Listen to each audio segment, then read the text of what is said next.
সোহানের চিৎকার শুনে সাদিয়া ছুটে এলো। ইরা মাথা ঘুরে নিচে পড়ে যাওয়ার আগেই সোহান ইরাকে ধরে ফেললো। সাদিয়া এসে দেখে সোহান ইরা জ্ঞান ফেরানোর চেষ্টা করছে। সোহান, শুই থাক। এই তোমার কি হলো? শুই থাক, উঠো। শুই থাক, চোখ খোলো। এই চোখ খোলো, তুমি কথা বলো প্লিজ। সাদিয়া, ভাইয়া তুই থাম। আগোকে এখন হসপিটালে নিতে হবে, চল এখন। সোহানিরাকে কোলে তুলে হসপিটালে নিয়ে গেল। সারা রাস্তা সোহানিরার হাত ধরে কেঁদেই চলেছে। ইরা তো অজ্ঞান। 2 ঘন্টা পর সোহান, সাদিয়া, ইরার মা অপারেশন থিয়েটারে বাইরে বসে আছেন। সোহানের কান্না যেন থামছেই না, অনবরত কেঁদেই চলেছে। হঠাৎ বাচ্চার কান্নার আওয়াজ আসলো। সোহান তাড়াতাড়ি ওটির দরজার কাছে গেল। ডাক্তার বেরিয়ে আসলো। সোহান, ডাক্তার, আমার ওয়াইফ। ডাক্তার, কনগ্রাচুলেশন মিস্টার সোহান চৌধুরী, আপনি পুত্র সন্তানের পিতা হয়েছেন। আপনার ওয়াইফও আল্লাহর রহমতে ভালো আছে।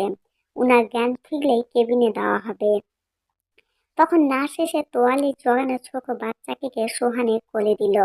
নার্স, মিস্টার চৌধুরী আপনার ছেলে। সোহানের চোখে পানি চলে এলো বাচ্চার মুখ দেখে। সোহান, আমার ওয়াইফ। নার্স, উনাকে কেবিনে দেওয়া হচ্ছে, আপনি এখন দেখতে পারেন। সোহান বাচ্চার কপালে চুমু দিয়ে ইরার মায়ের কোলে দিয়ে কেবিনে গেল। সোহান কেবিনে ঢুকে দেখে ইরা চোখ বুজে শুয়ে আছে। সোহান গিয়ে ইরার পাশে বসে ইরার হাত ধরলো। কারোর স্পর্শ পেয়ে ইরা চোখ খুলে তাকালো। সোহানকে দেখে ইরার মুখে হাসি ফুটলো।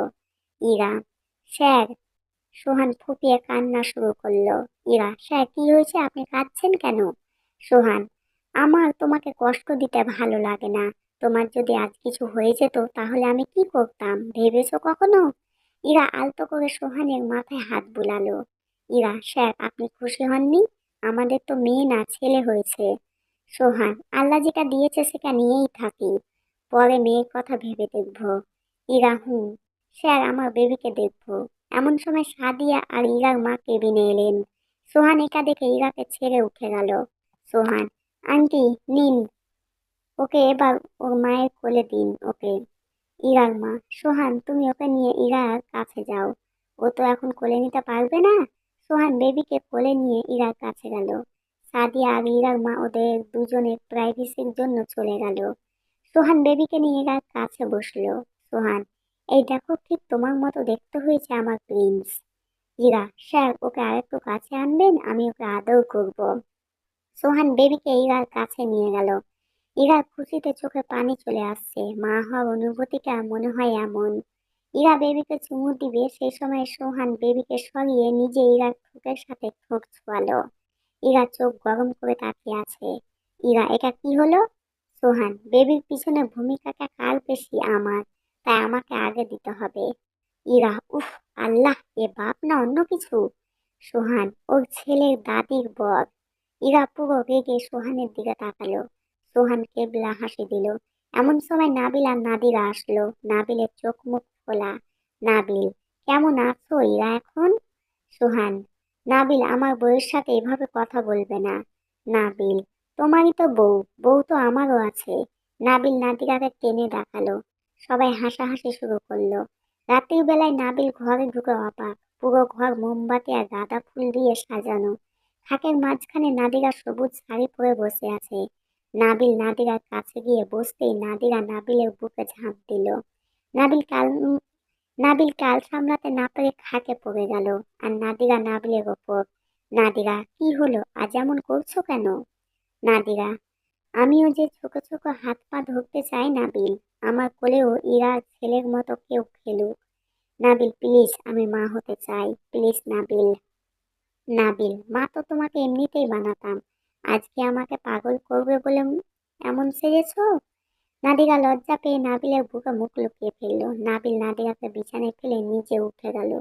1.5 বছর পর ইরা, সোনা বাবা দেখি আমার।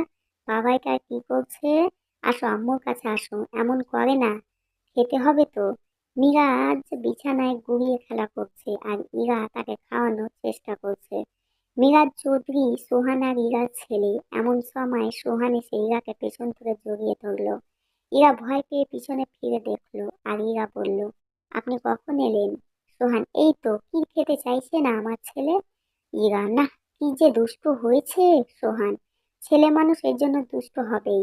এর জন্য একটা প্রিন্সেস চাই যে লক্ষ্মী হয়ে থাকবে। ইরা মানে সোহান, আজ থেকে প্রিন্সেস আনার মিশন শুরু। ইরা চোখ বড় বড় করে সোহানের দিকে তাকিয়ে বলল, কি? সোহান দাঁত কেলানি দিল। ইরা অসহায়ভাবে সোহানের দিকে তাকিয়ে আছে, আর সোহান ডেভিল ইসমাইল দিয়ে ইরাকে একটা চোখ টিপ মারল। 25 বছর পর। নূর, স্যার আপনি কি মনে করেছেন আপনি বিয়ে করেছেন বলে আমার মন পাবেন? কখনো না। অট্ট হাসিতে ফেটে পড়ল মিরাজ। মিরাজ, ও নূর বেবি, বাসরাতে তোমার মন নিয়ে কি করব? তোমার জন্য তোমার অন্য কিছু পেলেই হবে। আজ সোহান চৌধুরীর বড় ছেলে মিরাজ চৌধুরী তার বিয়ে নূরকে বিয়ে করেছে। একদমই নিজের বাবার পুনরাবৃত্তি, তবে বাবার মতো এত প্ল্যান করে না। সে ডাইরেক্ট নূরকে বাড়ি থেকে তুলে এনে বিয়ের পিড়িতে বসিয়েছে। কিছুক্ষণ আগে সুহানা, আব্বু আমি রিহাবকে ভালোবাসি আর আমি আজকে বিয়ে করতে চাই ওকে।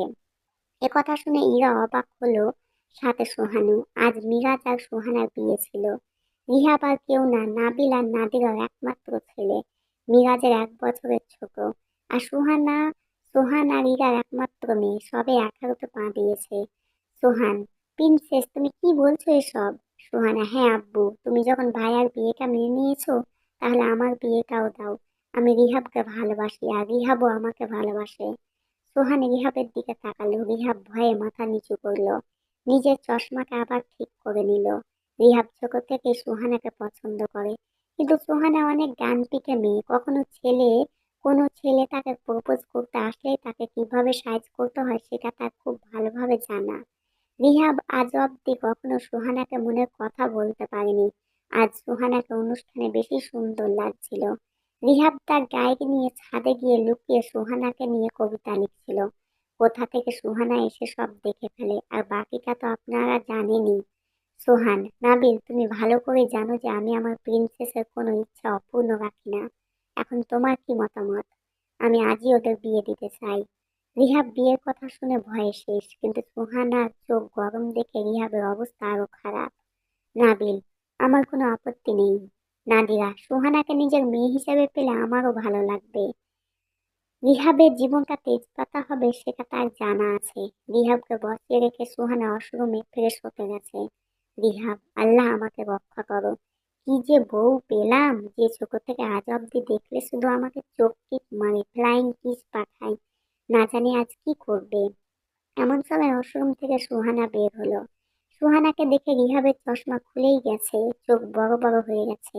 সুহানা লাল রঙের জর্জেটের শাড়ির সাথে হোয়াইট রঙের স্লিভলেস ব্লাউজ, নামে মাত্র সেটাকে শাড়ি বলা যায়, কারণ সবকিছু খুব সুন্দর করে দেখা যাচ্ছে। রিহাবের চাহনি দেখে সুহানা চোখ টিপ মারল। রিহাব তাড়াতাড়ি হাত দিয়ে নিজের চোখ ঢাকলো। রিহাব, ছি, তুমি এসব কি পরেছো সুহানা? যাও চেঞ্জ করে এসো। সুহানা এসে রিহাবের চোখ থেকে হাত সরিয়ে রিহাবকে বিছানায় ফেলে রিহাবের হাত দুটো বিছানার সাথে চেপে ধরলো। সুহানা, তা বরকে দেখাবো না নাকি অন্য লোককে দেখাবো? আর রিহু ডার্লিং, তুমি তো জানো আজ আমাদের বাসর, সো এসব কিছু না। রিহাব, ছি ছি, কি কথা ছিরি তোমার। সুহানা, উফ কাকে কি বলছি, এই আনরোমান্টিক লোকের সাথে কথা বললে আমার রোমান্টিক মুড নষ্ট হয়ে যাবে। রিহাব, ছি, চুপ করো। সুহানা রিহাবের ঠোঁট দখল করে নিল। এরপর যা হলো তা আর আমি বলতে পারলাম না। এদিকে ইরা ছাদে বসে আছে। সময়ের সাথে সাথে ইরারও বয়স হয়েছে। ইরার মাও আজ বেঁচে নেই, আর সোহানের বাবাও বেঁচে নেই। সাদিয়া বিদেশে আছে। ইরা, আল্লাহ, ছেলে মেয়েগুলো একটাও যদি আমার মতো হতো। সবকটা হয়েছে বাবার মতো আস্ত লুচু। মিরাজ, সে তো পিয়েকে তুলে এনে বিয়েতে বসলো, পুরো বাবার কপি, যদিও বাবার মতো অত অত্যাচারী নয়। আর মেয়েটা, আল্লাহ, মেয়ে মানুষ এমন হয়? কি নির্লজ্জ, সবার সামনে নিজের বিয়ের কথা বলছে। এমন সময় কেউ ইরাকে পেছন থেকে জড়িয়ে ধরলো। সে আর কেউ না, সোহান। সোহান ইরার চুলে মুখ গুজে দিল। সোহান, সুইট হার্ট, এখানে একা কি করছো? চলো ঘুমাবে। ইরা, হুম। ছাড়ুন না, কি যে করেন, এখন শ্বশুর হয়ে গেছেন, এসব অত্যাচার বন্ধ করুন। সোহান, সে দেখা যাবে, ঘুমে চলো। সোহান ইরাকে নিয়ে ঘুমিয়ে গেল। ইরা ঘরে ঢুকে অবাক। পুরো রুম ফুল দিয়ে সাজানো, ঠিক সে প্রথম দিনের মতো। ইরা, এসব কি? সোহান, বাসর করব। ইরা, কি? সোহান টেবিল স্মাইল দিল। ইরা অসহায়ভাবে সোহানের দিকে তাকালো। সোহান, আরে সবে তো 3 ছেলে মেয়ের বাবা হয়েছি, এখনো তো লাকি 7 বাকি। ইরা মানে? সোহান মানে ফুটবল টিম বানাবো। ইরা কি? সোহান দুষ্ট হাসি দিল। ইরা পেছনে সরছে আর সোহান ইরার দিকে এগিয়ে যাচ্ছে। ইরা, স্যার আপনার বয়স হচ্ছে, এটা তো বুঝুন। সোহান, তাতে কি, যন্ত্রপানি তো সবই ঠিক আছে। ইরা এবার করুণ চোখে সোহানের দিকে তাকালো। মাঝরাতে সোহান ও ইরা দুজনে এক চাদরের নিচে বসে আছে ব্যালকনিতে। দুজনে চাঁদ দেখছে। সোহান ইরাকে জড়িয়ে ধরে রেখেছে আর ইরা সোহানের বুকে মাথা দিয়ে আছে। সোহান, এভাবে থাকবে তো সারা জীবন? ইরা, না থাকতে চাইলে তো সেদিনই চলে যেতাম। সোহান, ও কথা বলো না, তুমি আমাকে ছেড়ে গেলে আমি বাঁচতে পারবো না সুইটহার্ট। ইরা, যদি আল্লাহ নিয়ে যায়? সোহান, সেটা পরের কথা। আমি খুব ভালোবাসি তোমাকে। ইরা, আমিও ভালোবাসি আপনাকে। Sohan, I love you sweetheart. Ira, I love you too. ভুলকে ক্ষমার চোখে দেখবেন, যদি ভালো লাগে লাইক করবেন, এবং যারা নতুন হয়ে দেখছেন তারা প্লিজ আমার চ্যানেলটিকে সাবস্ক্রাইব করে নেবেন। একটা নতুন গল্পের জন্য অপেক্ষা করবেন।